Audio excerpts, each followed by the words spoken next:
The first project I'm going to show you requires no sewing at all. My name is Jasmine from NomiLee Boutique, and I'm here visiting my friends at Sewing Parts Online. So I'm starting off with a piece of fabric that's pre-cut. It is 5 inches by 18 inches. You fold it twice at 5 inches. So this is going to be a 5-inch bow. It's a bigger bow. I'm going to start in the middle and just pleat it 5 times. And here I kind of just turn this and cut off some excess fabric.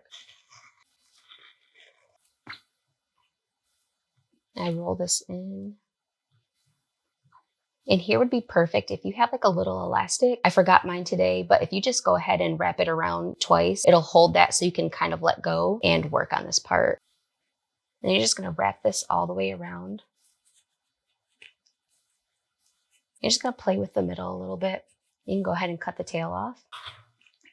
And you can make these in different sizes as well. I really like the bigger bows, but you're gonna go ahead and take this clip, the alligator clip, and just find the opening here, bring it out the other side, and there you go.